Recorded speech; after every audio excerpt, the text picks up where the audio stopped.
젊은 게 몸뒀다 뭐해. 늙은 내 남편 허리 부러지는 꼴 보고 싶어서 환장했어. 너는 군인이 힘쓰라고 있는 거지 구경하라고 있는 줄 알아? 당장 내가 안 들어? 아주 상전 나셨네. 상전 나셨어. 짝. 날카로운 고성과 함께 정적이 감돌던 사단 본청 복도가 순식간에 아수라장으로 변했다. 둔탁한 타격음이 복도를 울렸고 그보다 더 충격적인 것은 한 여군 부사관이 바닥에 나뒹굴고 있다는 사실이었다. 경기도 연천군 육군 제5보병사단 본부. 한여름의 무더위가 기승을 부리던 오후 2시의 평화는 그렇게 박살났다. 시간을 잠시 3분 전으로 되돌려보자. 작전 참모 박철중 대령은 정수기 앞에서 땀을 뻘뻘 흘리고 있었다. 18.9리터짜리 생수통을 교체하는 중이었다.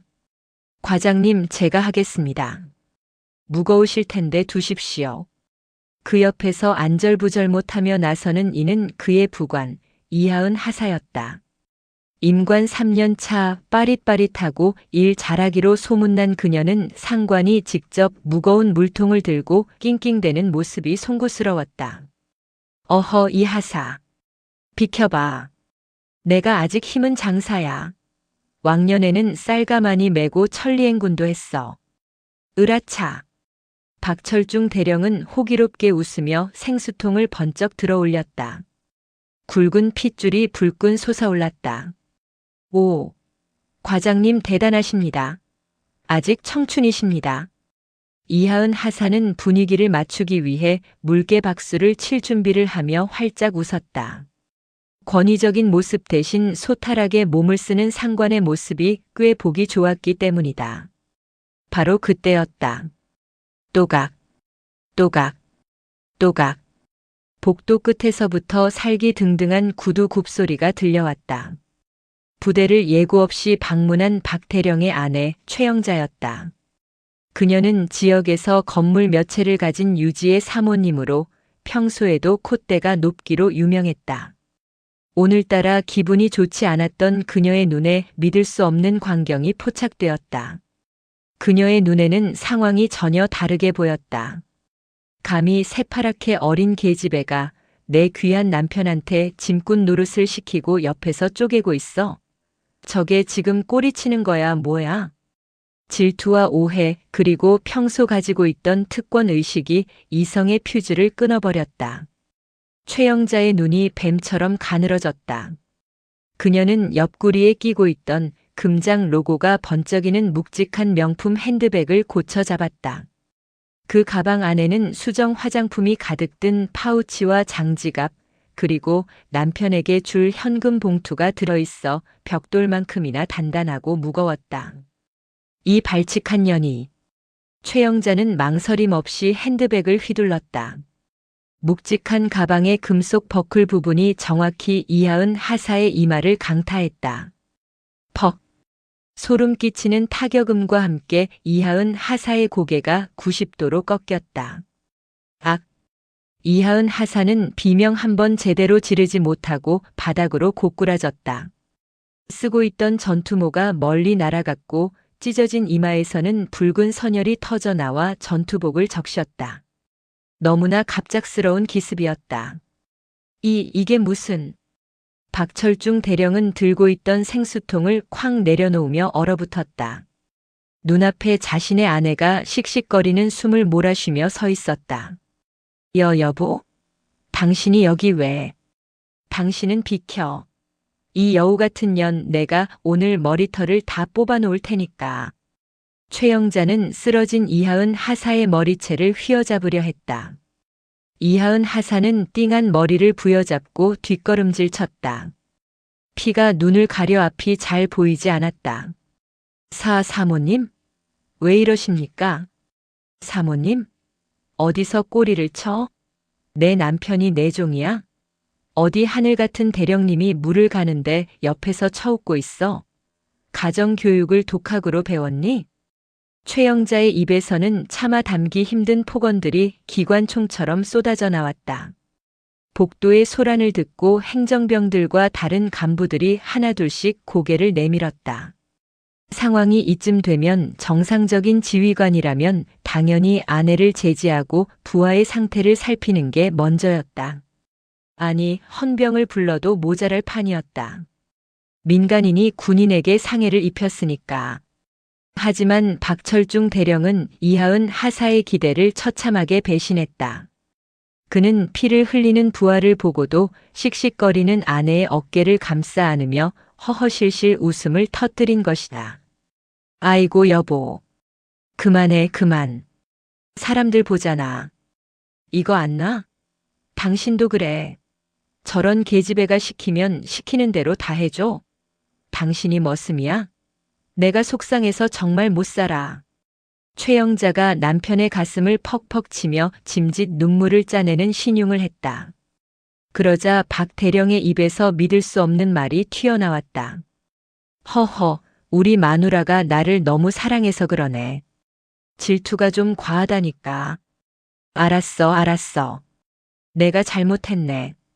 당신 화나면 무섭잖아. 박 대령은 아내를 달래느라 여념이 없었다. 바닥에 쓰러져 피를 닦고 있는 이하은 하사는 안중에도 없었다. 이하은 하사는 떨리는 손으로 바닥을 짚고 일어섰다. 모멸감과 고통으로 온몸이 부들부들 떨렸다. 과장님, 이게 지금 무슨 상황입니까? 그녀의 목소리는 갈라져 있었다. 그제야 박 대령이 이하은 하사를 돌아보았다. 하지만 그의 눈빛에는 미안함보다는 귀찮음과 난처함이 서려 있었다. 아, 이 하사. 많이 다쳤나? 피 좀 닦게. 보기 안 좋네. 지금 피 닦는 게 문제입니까? 사모님께서 다짜고짜 저를 흉기로 가격하셨습니다. 이건 엄연한 특수폭행. 에이, 폭행이라니. 말이 좀 심하네. 박 대령이 손사래를 치며 말을 뚝 잘랐다. 자네도 봤잖아. 집사람이 나를 워낙 끔찍하게 생각해서 그래. 내가 힘쓰고 있으니까 자네가 시킨 줄 알고 오해해서 욱한 거야. 사랑 싸움에 자네가 좀 낀 거라고 생각하고 이해하게. 응? 이하은 하사의 입이 떡 벌어졌다. 사랑 싸움? 지금 내 머리가 깨져서 피가 철철 나는데 사랑 싸움? 옆에 있던 최영자가 코웃음을 치며 거들었다. 그래. 내가 오죽하면 그랬겠니? 어린 것이 눈치가 있어야지. 그리고 맞은 건 난데 왜 내가 죽는 소리를 해? 내 손목 아픈 거 안 보여? 가방에 기스라도 났으면 내 월급으로 감당이나 되겠니? 여보, 진정해. 이 하사가 아직 어려서 그래. 자, 이 하사. 사모님 놀라셨으니까 일단 죄송하다고 하고 가서 치료받아. 의무대 가면 빨간 약 발라줄 거야. 박 대령은 마치 아이들 싸움을 중재하는 동네 아저씨처럼 굴었다. 아니, 철저하게 가해자의 편에 서서 피해자를 가스라이팅하고 있었다. 죄송. 하다고 하라고요? 제가요? 이하은 하사는 자신의 귀를 의심했다. 주먹이 부들부들 떨렸다. 당장이라도 소리를 지르고 싶었지만 그녀는 입술을 꽉 깨물었다. 참자. 여기서 내가 누구 딸인지 밝히면 재미없지. 그녀의 아버지 육군 참모총장 이영석 대장은 딸이 군에 입대할 때 딱 한 가지를 약속했었다. 군 생활하면서 절대 아빠 백 쓰지 마라. 대신 내가 감당할 수 없는 억울한 일을 당하면 그때는 아빠가 나선다. 이하은 하사는 주머니 속에서 녹음 중이던 핸드폰을 확인했다. 뜨거운 피가 눈썹을 타고 흘러내려 시야를 붉게 물들였다. 아빠, 약속 취소야.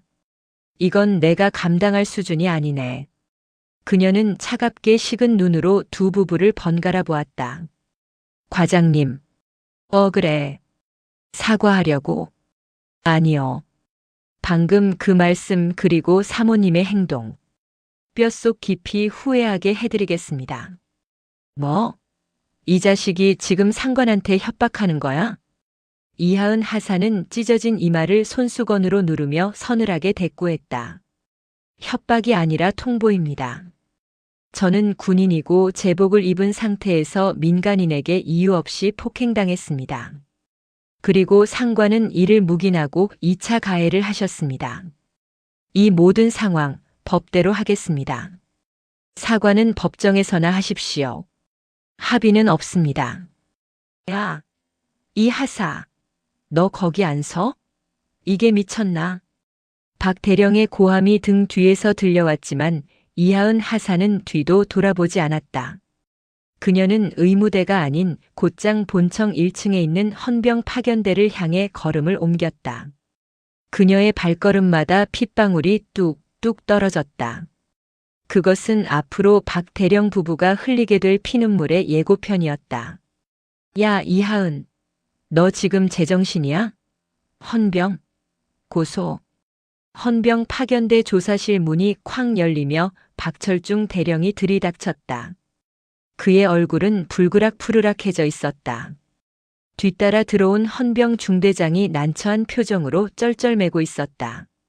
참모님, 지금 피해자 진술 녹화 중입니다. 나가주셔야. 시끄러워. 내 부하 교육 내가 시키겠다는데 내가 뭔 상관이야? 다 나가. 당장 안 나가?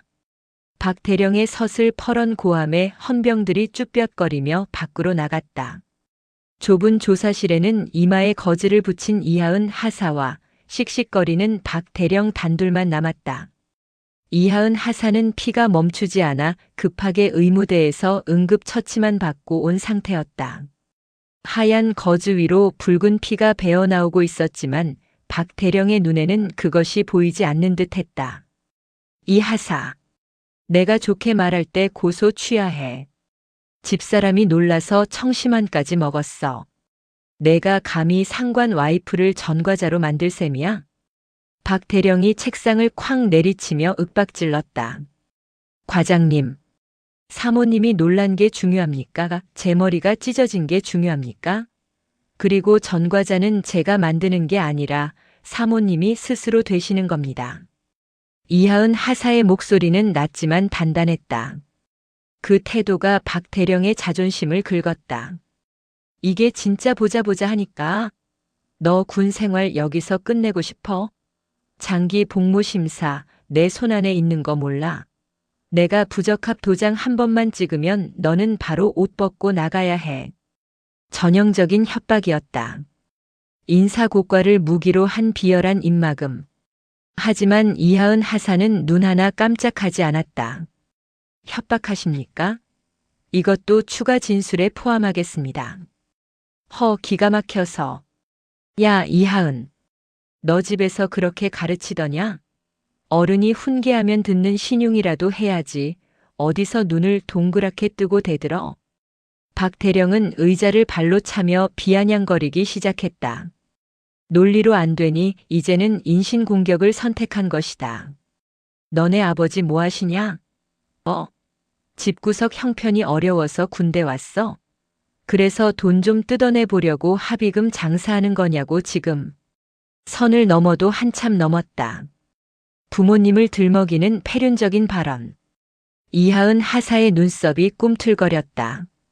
그녀가 쥔 주먹 안으로 손톱이 파고들었다. 말씀 가려 하십시오. 저희 아버지에 대해 함부로 말할 자격 없으십니다. 자격? 웃기고 있네. 보나 마나 뻔하지. 어디서 막노동하시냐? 아니면 시장 바닥에서 장사해? 딸 자식 교육을 이따위로 시킨 거 보면 안 봐도 비디오다. 못 배운 집안 티를 꼭 이렇게 내요. 박 대령은 혀를 차며 경멸 어린 시선을 보냈다. 이하은 하사는 헛웃음이 나왔다. 대한민국 육군 서열 1위. 50만 장병을 통솔하는 사성 장군, 육군 참모총장 이형석 대장. 그가 바로 자신의 아버지였다. 아버지가 이 사실을 안다면 박 대령은 쥐도 새도 모르게 사라질 수도 있었다. 저희 아버지도 군인이십니다. 이하은 하사가 끓어오르는 분노를 누르며 차분하게 대꾸했다. 군인? 그래. 뭐 행보관이라도 하시나? 원사? 아니면 예비역 중사? 박 대령이 코웃음을 쳤다. 그에게 부사관 나부랭이의 아버지란 기껏해야 같은 부사관일 거라는 편견이 박혀 있었다. 아니요. 훨씬 높으십니다. 대령님은 감히 쳐다보지도 못할 만큼 이하은 하사의 눈빛이 서늘하게 빛났다. 순간 박 대령은 등골이 오싹해짐을 느꼈지만 이내 콧방귀를 뀌며 무시했다. 지랄하고 자빠졌네. 야, 내 아버지가 장군이면 내가 윤석열 대통령이다. 어디서 개가 풀 뜯어먹는 소리를 하고 있어? 허세 부리지 말고 당장 고소 취하하고 가서 빌어. 이게 내 마지막 경고다. 박 대령은 조사실 문을 쾅 닫고 나가버렸다. 홀로 남겨진 이하은 하사는 욱신거리는 이마를 감싸쥐었다. 거즈 위로 배어나온 피가 손에 묻어났다. 아빠 백은 절대 안 쓰려고 했는데. 그녀의 입가에 씁쓸하면서도 도끼 어린 미소가 번졌다. 상대가 짐승이라면 인간의 법도가 아니라 사냥꾼의 총을 꺼내는 수밖에 없었다. 그날 밤, 이하은 하사는 독신자 숙소 BOQ 방에 홀로 앉아 있었다. 머리는 붕대로 칭칭 감겨 있었고 어지럼증 때문에 약을 한 움큼이나 삼켜야 했다. 하지만 육체적 고통보다 그녀를 더 괴롭히는 것은 박철중 대령이 보낸 문자 메시지였다. 내일 오전 9시부로 징계위원회 회부 예정. 혐의 상관 모욕 및 항명, 허위 사실 유포에 의한 명예훼손. 군기 교육대 갈 준비해라. 적반하장이었다. 때린 건 자기 아내인데 오히려 피해자인 부하를 영창에 보내겠다고 협박하고 있었다. 게다가 부대 내에는 벌써 이 하사가 사모님한테 돈을 뜯어내려고 일부러 맞았다는 악의적인 소문까지 돌고 있었다. 대령이라는 계급은 폐쇄적인 군대 사회에서 일개 하사 하나쯤 매장하는 건 식은 죽 먹기였다. 이하은 하사는 거울 속에 비친 자신의 처참한 몰골을 바라보았다. 퉁퉁 부은 눈, 찢어진 이마, 핏기 없는 입술. 더 이상 참을 이유가 없었다. 아니, 여기서 물러서면 군인의 명예뿐만 아니라 아버지의 얼굴에도 먹칠을 하는 것이었다. 그녀는 떨리는 손으로 핸드폰을 집어들었다. 주소록 가장 위에 저장된 이름. 우리 아빠. 통화 버튼을 누르자 긴 신호음이 갔다. 뚜루루, 뚜루루. 심장이 터질 듯이 뛰었다. 밤 10시. 아버지는 지금쯤 서울 한남동 공관 서재에서 책을 읽고 계실 시간이었다. 우리 딸. 수화기 너머로 들려오는 목소리는 낮고 굵직했지만 딸을 부르는 음성에는 숨길 수 없는 다정함이 묻어 있었다. 대한민국 육군 참모 총장 이형석 대장. 호랑이 같은 그가 유일하게 무장 해제되는 순간이었다. 아빠. 이하은 하사는 아빠의 목소리를 듣자마자 꾹 참았던 눈물이 왈칵 쏟아졌다. 목이 메어 말이 나오지 않았다. 하은아? 왜 그래? 무슨 일 있어? 목소리가 왜 이래? 딸의 울먹임에 이형석 총장의 목소리가 순식간에 날카로워졌다. 평온하던 공관의 공기가 찢어지는 듯한 긴장감이 전해져 왔다. 아빠, 나 약속 못 지킬 것 같아. 약속? 그게 무슨 소리냐? 누가 널 괴롭히기라도 한 거야? 나 맞았어. 뭐? 수화기 너머에서 책장이 넘어가는 소리, 아니 무언가 부서지는 듯한 소리가 들렸다. 대령님 사모님이 내 머리를 명품 가방으로 내리쳤어. 피가 너무 많이 나서 꿰맸어. 잠시 숨막히는 침묵이 흘렀다. 그 침묵은 폭풍 전야의 고요함보다 더 무거웠다. 이내 이형석 총장의 목소리가 지옥 밑바닥에서 끓어오르는 용암처럼 낮게 깔렸다. 어느 놈이냐? 작전 참모. 박철중 대령. 박철중. 이형석 총장은 그 이름을 잘근잘근 씹어뱉듯 뇌까렸다. 아빠, 근데 그 대령님이 아빠 보고 막노동하냐고 못 배운 집안이라고 그랬어. 그리고 나 징계위 열어서 영창 보낸대. 이하은 하사는 억울했던 감정을 모두 쏟아냈다. 허허. 수화기 너머에서 헛웃음 소리가 들렸다. 그것은 웃음이 아니었다. 살기였다. 40년 군 생활 동안 수많은 전장을 누볐던 노장의 살기가 전파를 타고 흘러나와 이하은 하사의 등골을 서늘하게 만들 정도였다. 하은아, 지금 어디냐? 의무대냐? 아니, 숙소야. 무서워서 문 잠그고 있어. 그래, 문 꼭 잠그고 있어라. 아무도 들이지 마. 아빠가 지금 간다. 지금 밤인데. 서울에서 여기까지 오려면. 헬기 띄운다. 뚝. 전화가 끊겼다. 이하은 하사는 멍하니 끊긴 전화기를 바라보았다. 헬기? 지금 이 시간에? 같은 시각 서울 육군 참모총장 공관. 이형석 대장은 입고 있던 잠옷을 거칠게 벗어 던지고 전투복으로 갈아입었다. 그의 눈빛은 흡사 전쟁터에 나가는 장수의 그것처럼 이글거리고 있었다. 부관, 당장 헬기 준비시켜. 5사단으로 간다. 총장님, 야간 비행은 규정상. 그리고 갑자기 방문하시면. 부관이 당황하여 만류하려 했지만 이영석 총장은 허리춤에 권총을 차며 소리쳤다. 내 딸이 머리가 깨졌는데 규정이 문제야? 5사단장한테 전화 넣어. 내 헬기 내리기 전에 박철중이라는 놈 당장 연병장에 무릎 꿇려 놓으라고. 당장. 그날 밤 대한민국 육군 본부에 비상이 걸렸다. 잠자고 있던 5사단장의 관사에 직통 전화가 미친 듯이 울려댔고 연천의 밤하늘 위로 거대한 헬기 프로펠러 소리가 죽음의 사자처럼 다가오고 있었다. 박철중 대령은 그리고 최영자는 꿈에도 모르고 있었다. 자신들이 건드린 것이 벌집이 아니라 핵폭탄의 기폭장치였다는 사실을. 두두두두두두두. 새벽 2시.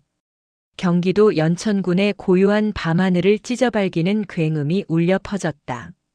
그것은 일반적인 정찰 헬기의 소리가 아니었다.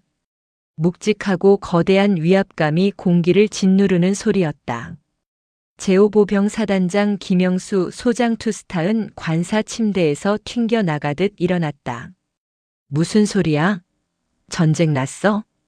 그때 머리맡에 둔 비화폰도청 방지 전화기 미친 듯이 울려댔다.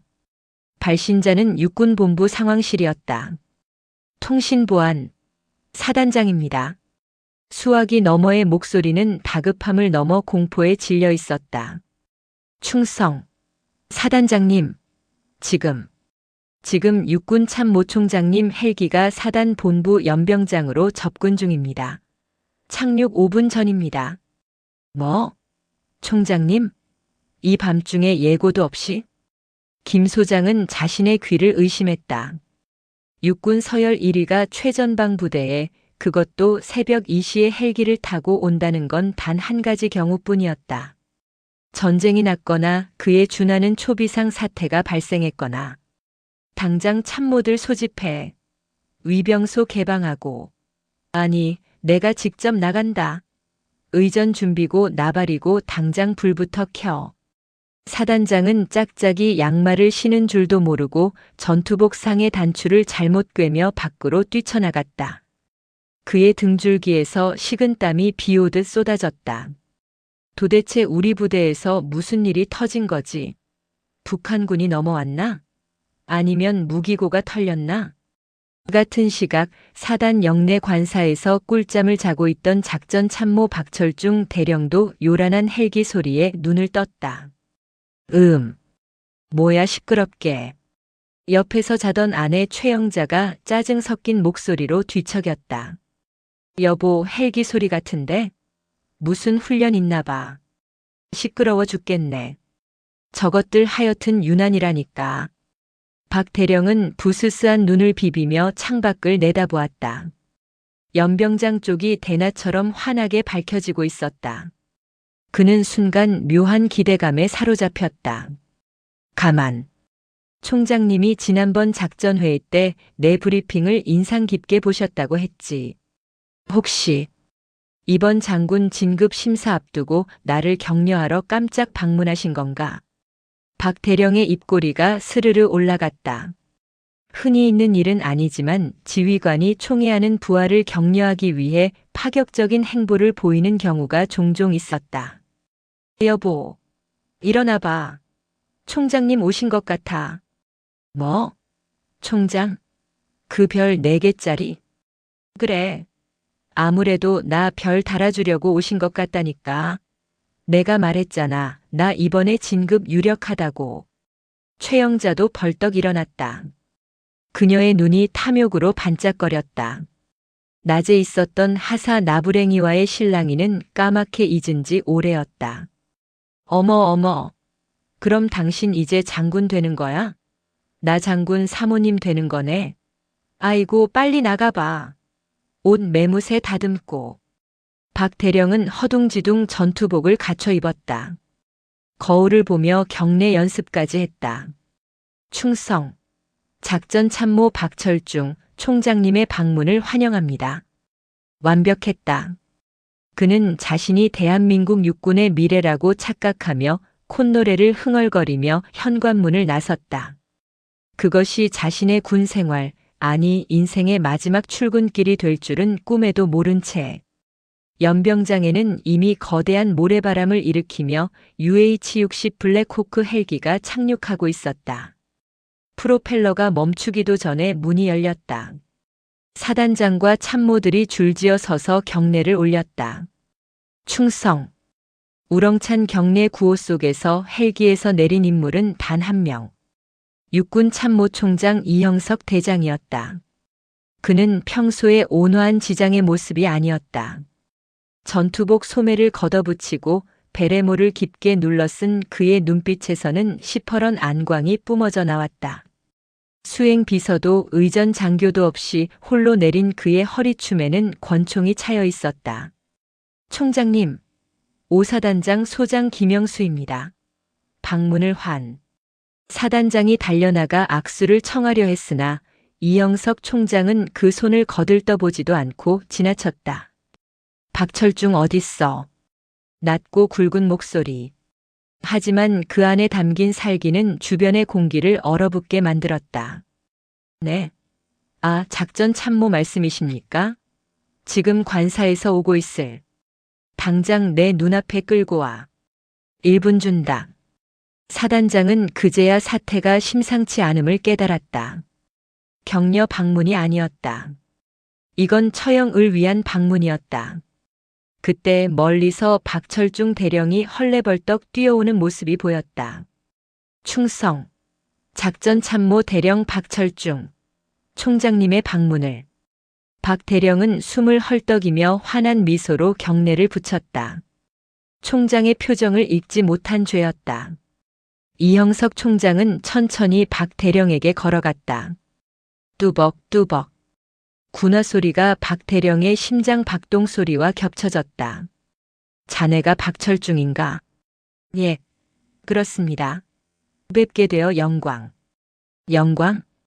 이형석 총장이 피식 차가운 헛웃음을 흘렸다. 그리고 다음 순간. 퍽. 이형석 총장의 군화발이 박 대령의 정강이를 그대로 걷어찼다. 박 대령은 비명과 함께 바닥에 꼬꾸라졌다. 사단장과 참모들의 입이 떡 벌어졌다. 사성 장군이 부하 장교를 그것도 공개된 장소에서 발로 차는 것은 전무후무한 일이었다. 총장님? 바닥을 기며 박 대령이 고개를 들었다. 영문을 모르겠다는 표정이었다. 이형석 총장은 쓰러진 박 대령을 내려다보며 지옥에서 온 사신처럼 으르렁거렸다. 영광 같은 소리 하고 있네. 내 딸 머리통을 깨놓고 영광? 너 오늘 제삿날인 줄 알아라. 연병장은 순식간에 얼음장처럼 차가워졌다. 내 딸이라는 단어가 메아리처럼 사단장과 참모들의 귓가를 때렸다. 사단장 김영수 소장의 얼굴이 백지장처럼 하얗게 질렸다. 딸? 총장님 딸? 설마 우리 부대에 총장님 딸이 있었어? 근데 머리통이 깨져? 사단장의 시선이 바닥에 널브러진 박 대령에게 꽂혔다. 그 눈빛은 이제 공포에서 사리로 바뀌어 있었다. 이 미친 새끼가 도대체 무슨 짓을 저지른 거야? 총장님. 그게 무슨 말씀이신지. 따님이라니요? 박철중 대령은 정강이를 부여잡고 벌벌 떨며 물었다. 아직도 상황 파악이 덜 된 멍청한 머리는 동명이인일 거야라는 헛된 희망 회로를 돌리고 있었다. 이형석 총장은 대답 대신 뒤를 돌아보았다. 어둠 속에서 헌병대 차량 한 대가 미끄러지듯 들어왔다. 문이 열리고 머리에 하얀 붕대를 감은 여군이 부축을 받으며 내렸다. 이하은 하사였다. 그녀의 얼굴은 창백했지만 눈빛만은 형형하게 살아있었다. 붕대 위로 배어나온 핏자국이 선명했다. 하은아. 총장의 목소리가 금세 물기를 머금었다. 그는 성큼성큼 다가가 딸을 와락 끌어안았다. 천하를 호령하던 장군의 어깨가 미세하게 떨렸다. 아빠. 이하은 하사는 아버지의 품에 안기자마자 참았던 눈물을 터뜨렸다. 그 모습은 영락없는 밖에서 맞고 들어온 막내딸의 모습이었다. 이형석 총장은 딸의 젖은 눈물을 투박한 손으로 닦아주고는 다시 박 대령을 향해 돌아섰다. 그의 눈빛은 다시 야수로 돌변해 있었다. 저 아이가 내 딸이다. 이하은 하사. 박 대령의 입이 붕어처럼 뻐끔거렸다. 이 하사가. 총장님. 딸. 뇌가 정지했다. 자신이 하사 나부랭이라고 불렀던 아이. 너네 아버지 막노동하냐고 패드립을 쳤던 아이. 못 배운 집안이라며 조롱했던 그 아이가 육군 참모 총장의 딸이었다. 아니. 저기 총장님. 오해입니다. 이건 뭔가 잘못됐습니다. 저는 몰랐습니다. 정말 몰랐습니다. 박 대령은 바닥에 머리를 찌우며 빌기 시작했다. 몰랐으면 부하가 피를 흘리는데 사랑 싸움이라고 덮어. 몰랐으면 너네 아버지 뭐 하시냐고 모욕해도 되는 건가? 이형석 총장이 한 걸음씩 다가갔다. 자네가 그랬지. 내 딸 보고 집구석 형편 어려워서 군대 왔냐고. 못 배운 집안 티낸다고. 주변에 있던 참모들이 경악하며 숨을 들이켰다. 사단장은 뒷목을 잡고 휘청거렸다. 총장님, 그건. 제가 입이 10개라도. 그래. 우리 집안이 좀 못 배웠어. 내가 평생 군인 하느라 딸내미한테 명품 가방 하나 못 사줬거든.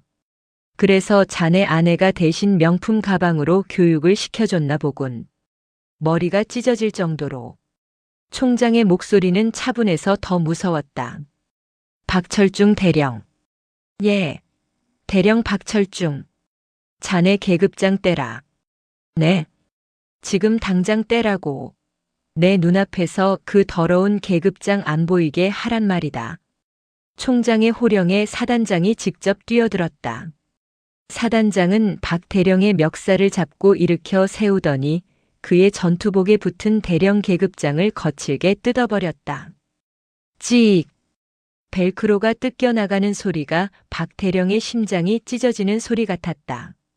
너 같은 놈은 내 부하도 아니야. 감히 총장님을 능멸해? 이게 자식아. 사단장은 이성을 잃고 박 대령의 뺨을 후려 갈겼다. 짝, 짝. 박 대령은 계급장이 뜯겨나간 휑한 가슴을 부여잡고 털썩 주저앉았다. 오줌을 지린 바지 가랑이가 축축하게 젖어 들어갔다. 그리고 하나 더. 이형석 총장은 아직 분이 풀리지 않은 듯 관사 쪽을 손가락으로 가리켰다. 내 딸을 피투성이로 만든 그 여자. 자네 아내라는 작자. 지금 당장 끌고 와. 사단장이 헌병대장에게 눈짓을 했다. 당장 가서 체포해. 문 안 열면 부수고 들어가. 수갑 채워서 개 끌고 오듯이 끌고 와. 헌병들이 관사를 향해 전력 질주했다. 박 대령은 흐릿해지는 정신 속에서 생각했다. 망했다. 완벽하게 망했다. 한편 관사에 남아있던 최영자는 남편이 돌아오기만을 기다리며 김칫국을 사발로 들이키고 있었다. 어머, 우리 남편 별 달면 관사도 더 넓은 데로 이사 가겠지? 가구도 싹 바꿔야겠다. 그 싸가지 없는 여군녀는 전출 보내버리고 그녀는 콧노래를 부르며 화장대 앞에서 얼굴에 팩을 붙이고 있었다. 장군 사모님이 되려면 피부 관리도 필수라며. 쾅, 쾅, 쾅. 현관문이 부서질 듯 울렸다. 누구세요? 우리 남편 왔어? 열쇠 두고 갔어? 최영자가 문을 열자마자 무장한 헌병들이 들이닥쳤다. 최영자 씨, 특수폭행 및 군 형법 위반 혐의로 긴급 체포합니다. 아, 뭐야? 니들 누구야? 이거 안 나? 내가 누군지 알아? 나 대령 사모님이야. 아니, 장군 사모님 될 사람이라고.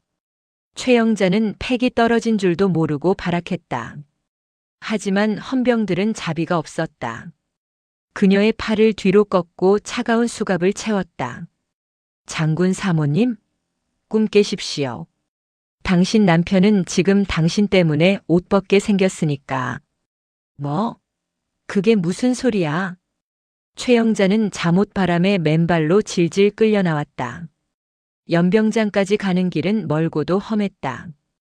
그녀는 끌려가면서도 계속해서 고래고래 소리를 질렀다. 이거 인권유린이야. 내가 가만히 있을 줄 알아? 우리 아빠가 누군지 알아? 내 남편한테 말해서 니들 다 영창 보낼 거야. 연병장에 도착했을 때 그녀는 믿을 수 없는 광경을 목격했다. 수많은 조명탑 아래 수십 명의 군인들이 도열해 있었고 그 한가운데에 자신의 남편 박철중이 계급장이 뜯긴 채 무릎을 꿇고 피를 흘리고 있었다. 그리고 그 앞에는 별 4개가 박힌 베레모를 쓴 노년의 남자와 머리에 붕대를 감은 그 재수 없는 여군이 서 있었다. 여보? 최영자의 목소리가 떨렸다. 박 대령이 고개를 들었다. 그의 눈은 원망과 증오로 가득 차 있었다. 너 때문에 내 인생 다 끝났어. 이 망할 여편네야. 박 대령이 울부짖으며 아내에게 달려들려 했지만 헌병들이 제지했다. 이게 무슨... 저 여자가 왜 저기 있어? 저 할아버지는 누구고? 최영자가 상황 파악을 못하고 중얼거리자 이영석 총장이 그녀 앞으로 다가왔다. 반갑습니다. 사모님. 제가 그 못 배운 집안의 가장이자 이 하사의 아버지 되는 사람입니다. 네, 아버지. 최영자의 눈동자가 흔들렸다. 아버지, 저 별 4개가? 옆에 있던 사단장이 이를 갈며 소리쳤다. 이 무식한 여자가. 저분은 육군 참모 총장님이시다. 내가 때린 그 하사가 총장님 따님이시라고. 쿵. 최영자의 심장이 바닥으로 떨어지는 소리가 들리는 듯 했다. 총장? 참모 총장? 육군대장? 그녀의 머릿속에서 자신이 했던 말들이 주마등처럼 스쳐 지나갔다. 늙은 내 남편. 가정교육을 독학으로 배웠니? 부녀회장인 나도 사단장이 쩔쩔매. 다리가 풀렸다. 그녀는 헌병들의 부축이 없었다면 그대로 바닥에 녹아내렸을 것이다. 아니. 저기 장군님, 총장님. 그게 아니고요. 저는 정말 몰랐어요. 그냥 아가씨가 너무 예뻐서. 질투가 나서. 최영자는 비굴하게 웃으며 변명을 늘어놓기 시작했다. 공포에 질려 입술이 파르르 떨렸다. 아가씨? 아까는 년이라면서. 이하은 하사가 차갑게 쏘아붙였다. 그리고 사모님, 제 아버지 보고 못 배웠다고 하셨죠? 저희 아버지는 육군사관학교 수석 졸업에 미국 웨스트포인트 유학까지 다녀오신 엘리트십니다. 사모님보다 못 배운 건 아닌 것 같은데요. 잘못했어요. 제가 미쳤었나 봐요. 하은 양. 아니 하사님. 제발 한 번만 봐줘요. 우리 남편 군인으로 평생 바친 사람이에요. 최영자가 무릎을 꿇고 이하은의 바짓가랑이를 잡으려 했다. 하지만 이영석 총장이 군화발로 그녀의 손을 쳐냈다. 내 딸 몸에 손대지 마라. 더러우니까. 총장은 싸늘하게 내려다보며 사단장에게 지시했다. 이 두 연놈들 당장 군 검찰로 넘겨. 민간 경찰? 필요 없어. 군사시설 내에서 벌어진 특수상해 사건이다. 군사법원에서 내가 직접 조진다. 예, 알겠습니다. 그리고 언론 통제하지 마. 있는 그대로 다 내보내. 대령 아내가 총장 딸 폭행이라고 헤드라인 뽑아서 전 국민이 알게 해. 그래야 다시는 이런 쓰레기 같은 짓거리가 군대에서 안 일어나지. 명심하겠습니다. 박철중 대령과 최영자는 개처럼 질질 끌려 헌병차에 태워졌다. 차 문이 닫히는 순간까지 그들의 비명과 서로를 탓하는 욕설이 끊이지 않았다. 연병장에는 다시 고요가 찾아왔다. 하지만 그 고요는 이전과는 달랐다. 정의가 실현된 후에 묵직하고도 통쾌한 고요함이었다. 이하은 하사는 밤하늘을 올려다보았다. 아빠가 타고 온 헬기 너머로 별들이 유난히 빛나고 있었다.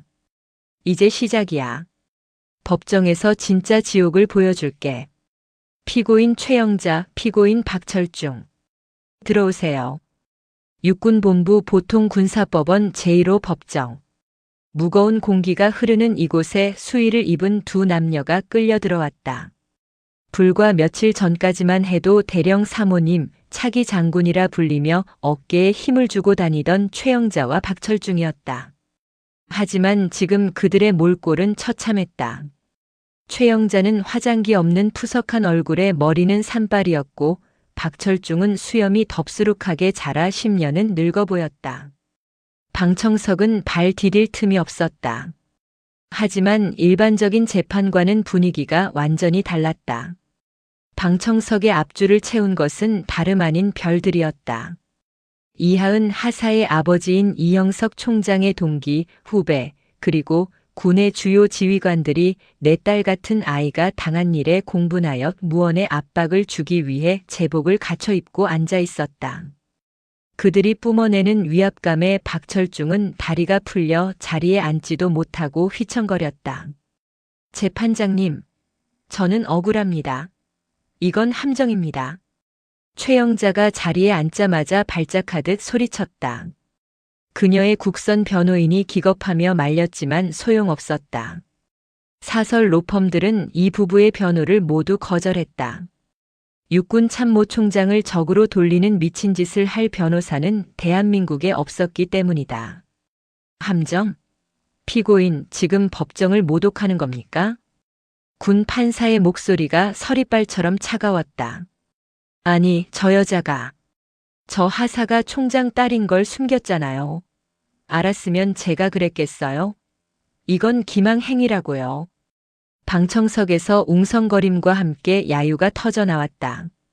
저 여자 아직도 정신 못 차렸네. 사람 봐가면서 때리나? 아주 질이 나쁘구먼. 검사석에 앉은 군 검찰관이 비웃음을 흘리며 자리에서 일어났다. 그는 이영석 총장이 직접 지명한 군 검찰 내에서도 저승사자로 불리는 에이스였다. 존경하는 재판장님.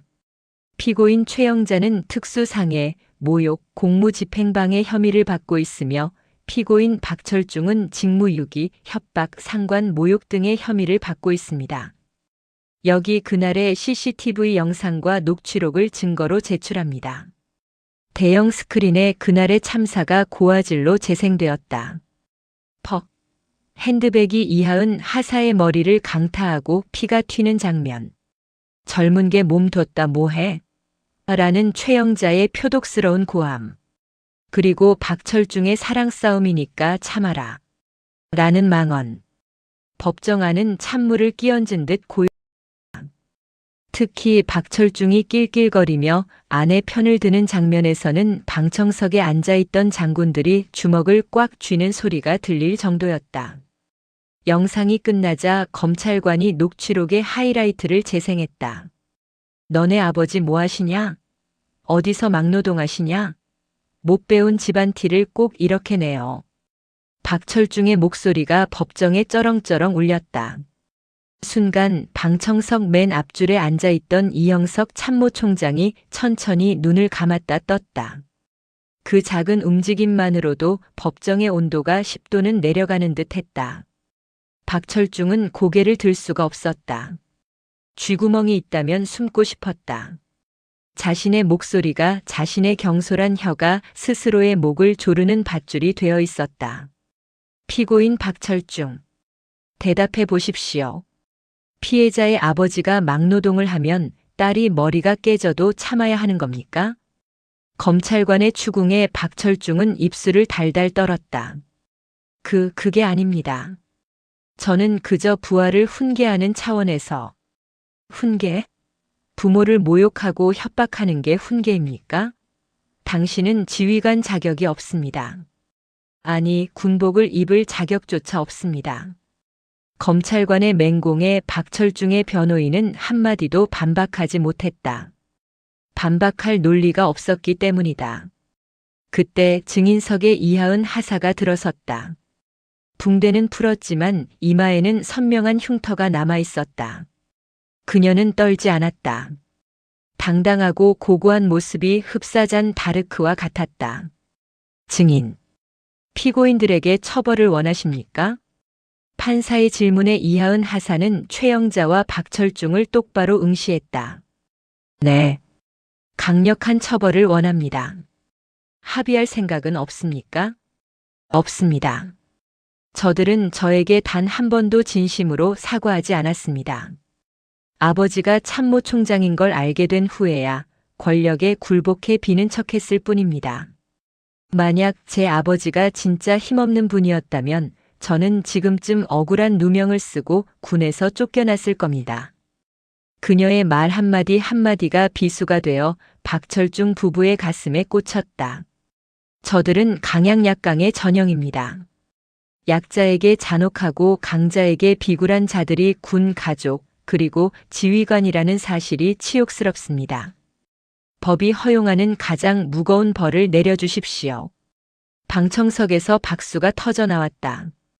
판사가 제지했지만 이미 여론은 판결이 난 것이나 다름없었다.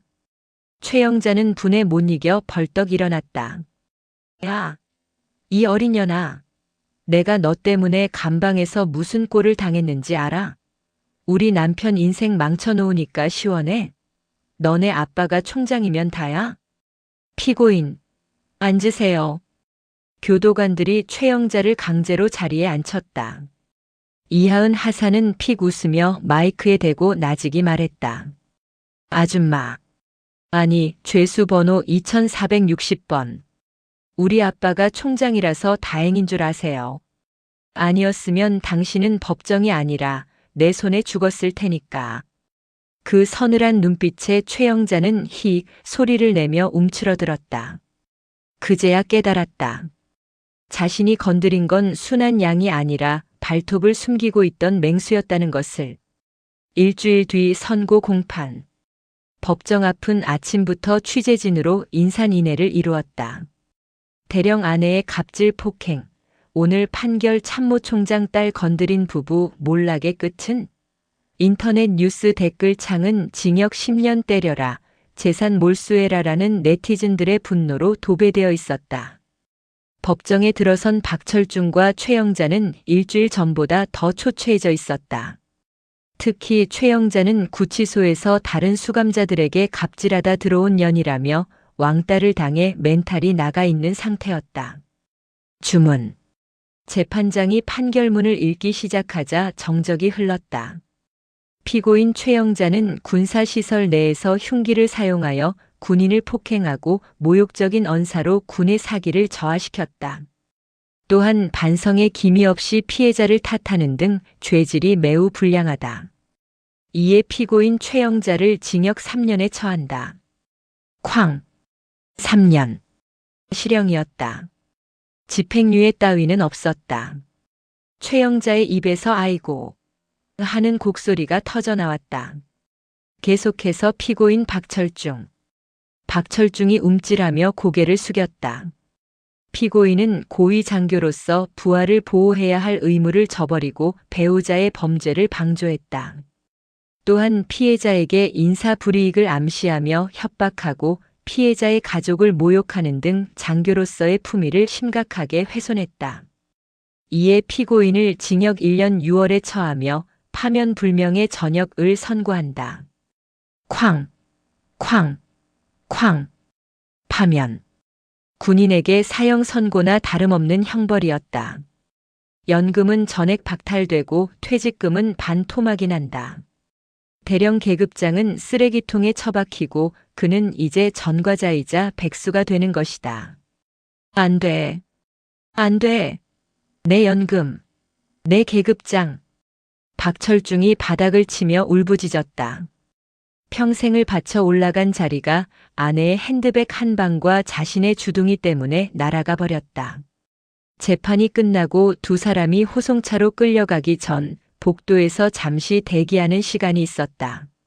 그곳에는 재판을 참관한 이하은 하사와 이형석 총장이 서 있었다. 그리고 그들 옆에는 대한민국 최고의 로펌 변호사들이 서류 뭉치를 들고 대기 중이었다. 이게 뭡니까? 박철중이 떨리는 손으로 변호사가 건넨 서류를 받았다. 민사소송 소장입니다. 이하은 측 변호사가 사무적인 말투로 말했다. 피해 보상금, 정신적 위자료, 변호사 선임 비용, 그리고 이미지 훼손에 따른 명예훼손 배상금까지 총 5억 원 청구 들어갑니다. 아, 그리고 사모님 명의의 건물과 대령님 명의의 아파트는 이미 가압류 신청 끝났습니다. 판결 확정되면 바로 경매 넘어갑니다. 5억? 건물이랑 아파트가. 경매. 최영자가 눈을 까뒤집고 거품을 물 뻔했다. 그녀가 평생을 모아온 재산이 사모님 소리를 듣게 해준 그 돈이 공중분해될 위기였다. 에이, 이어 편내야. 그 순간 박철중이 이성을 잃고 수갑찬 손으로 최영자에게 달려들었다. 너 때문에 내 인생이 다 끝났어.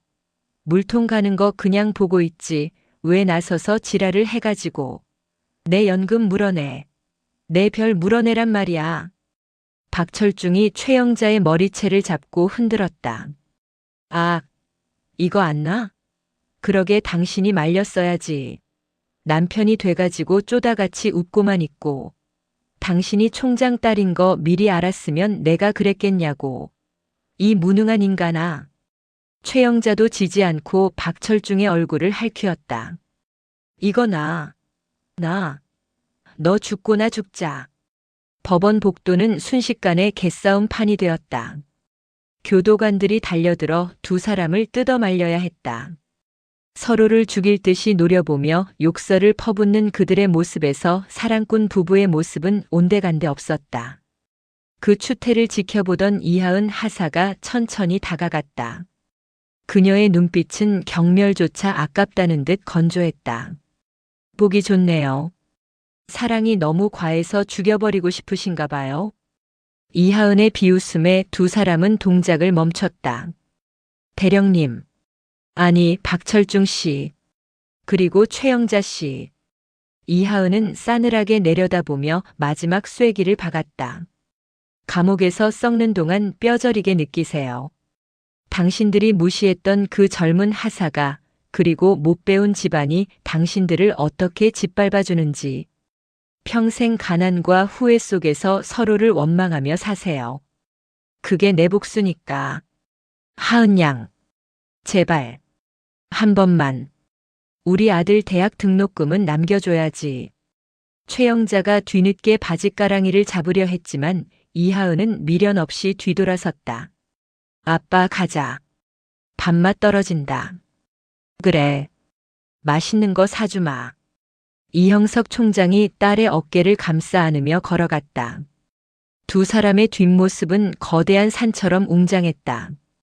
반면 엉망진창이 된 채 바닥에 주저앉아 엉엉 우는 박철중과 최영자의 모습은 쓰레기 더미보다 초라했다. 끌고 가. 교도관들의 호통과 함께 두 사람은 각자의 지옥으로 끌려갔다. 호송차에 타서도 그들은 서로를 향해 침을 뱉고 욕을 했다. 그들의 몰락은 완벽했고 그 누구도 동정하지 않았다. 차디찬 철문이 쾅 닫혔다. 세상과 단절되는 소리였다. 청주여 자교도소. 이곳은 더 이상 대령 사모님 최영자가 호령하던 세상이 아니었다. 그녀에게 주어진 이름은 2460번. 그저 흔해 빠진 수감 번호일 뿐이었다. 야, 2460번. 멍하니 서서 뭐해? 화장실 청소 안 해? 걸걸한 목소리의 여자가 소리쳤다. 이 방의 방장인 50대 사기 전과자였다. 저기요. 제가 허리가 좀 안 좋아서. 최영자가 비굴하게 웃으며 몸을 사리려 했다. 밖에서 하던 습관대로 돈이나 말로 때우려 한 것이다. 하지만 돌아온 것은 매서운 눈총이었다. 허리. 웃기고 있네.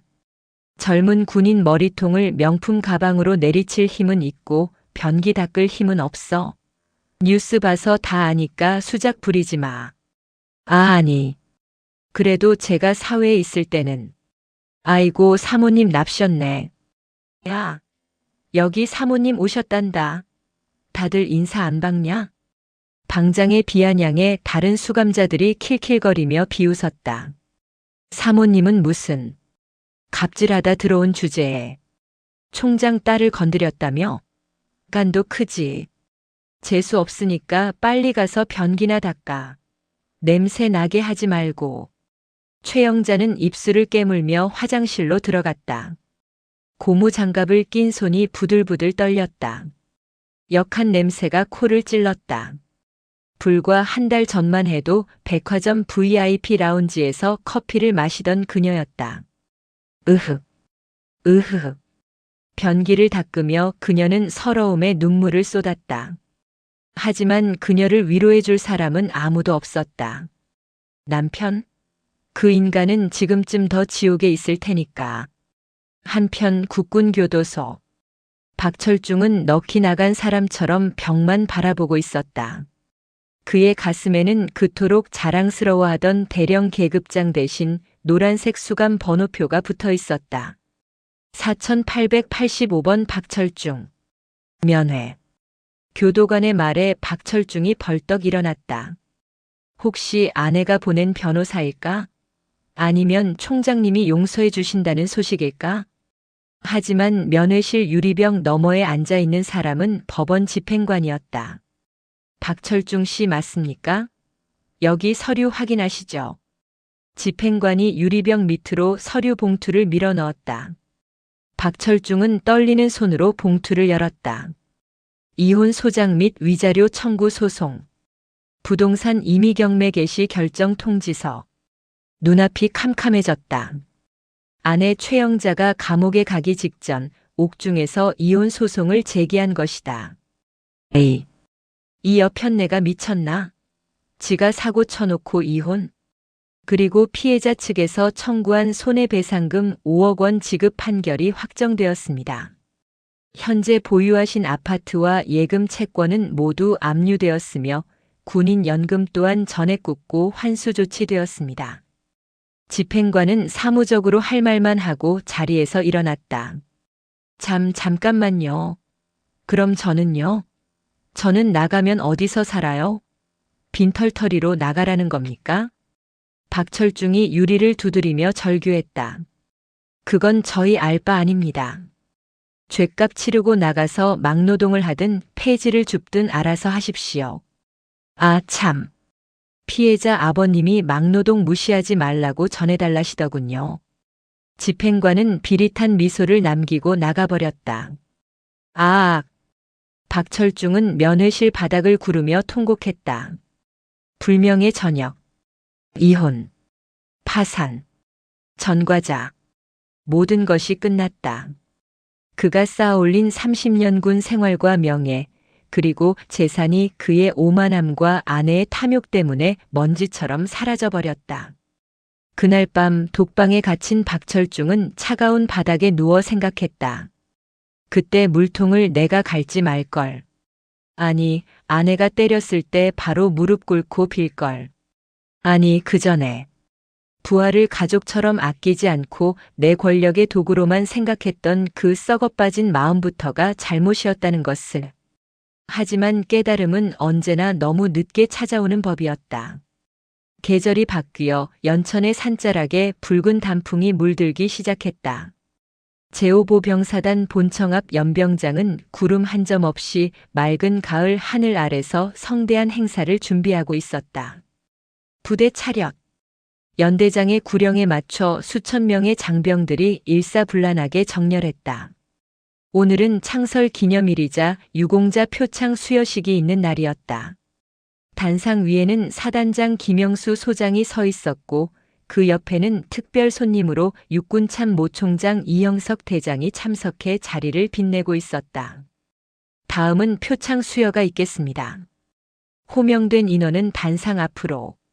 사회 장교의 목소리가 스피커를 타고 울려 퍼졌다. 정보통신대대 중사 이하은. 중사 이하은. 우렁찬 복창 소리와 함께 이하은이 단상 앞으로 걸어 나갔다. 그녀는 더 이상 억울하게 맞던 하사가 아니었다. 이번 사건 이후 그녀의 성실함과 능력을 인정받아 특진 심사를 통과했고 당당하게 중사 계급장을 달았다.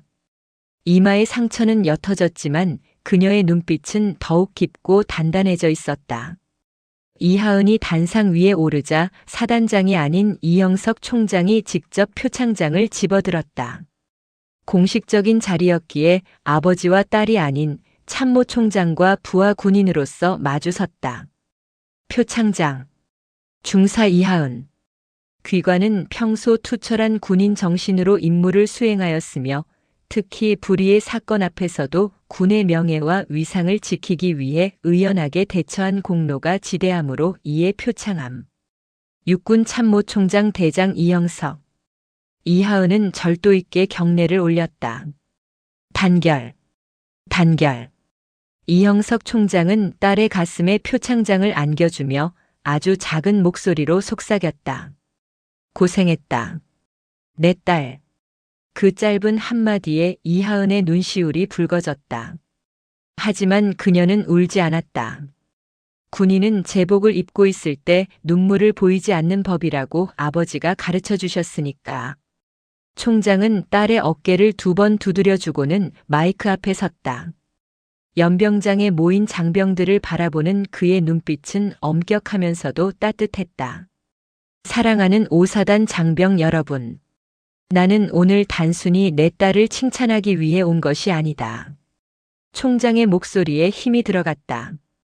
계급은 권력이 아니다. 계급은 책임이다. 상급자는 하급자를 존중하고 보호해야 하며 하급자는 상급자를 믿고 따라야 한다. 그것이 군대의 기강이자 전우애다. 최근 벌어진 불미스러운 일은 우리 군이 잊고 있었던 그 기본을 다시금 깨닫게 해주었다. 장병들의 시선이 총장에게 집중되었다. 박철중 전 대령과 같은 지휘관은 다시는 우리 군에 발을 붙이지 못할 것이다. 나는 여러분에게 약속한다. 억울한 일을 당했을 때 배경이나 계급 때문에 숨죽여 우는 군인이 없도록 만들겠다. 정의는 반드시 승리한다는 것을 우리 군이 먼저 보여주겠다. 와! 연병장이 떠나갈 듯한 함성과 박수 소리가 터져 나왔다. 그것은 형식적인 박수가 아니라 진심에서 우러나오는 존경과 환호였다. 행사가 모두 끝나고 이하은 중사는 정수기가 있던 그 복도 앞을 지나가게 되었다. 이제 그곳에는 새로운 생수통이 꽂혀 있었다. 그리고 박철중 대령의 후임으로 온 신임 작전 참모가 지나가던 병사에게 말을 걸고 있었다. 어이 김상병. 그거 무거운데 같이 들자. 이리 줘. 아닙니다. 참모님. 제가 들겠습니다. 임마 같이 들면 가볍잖아. 이리 내놔. 신임 참모가 껄껄 웃으며 병사와 함께 짐을 나르는 모습. 이하은은 그 모습을 보며 희미하게 미소 지었다. 지옥 같았던 그 사건이 지나간 자리에 비로소 진짜 전우애가 싹트고 있었다. 중사님, 짐 다 챙기셨습니까? 행정반 후임들이 달려와 물었다. 이하은은 오늘부로 상급 부대인 군단 사령부로 영전하여 전출을 가게 되었다. 다 챙겼어. 가자.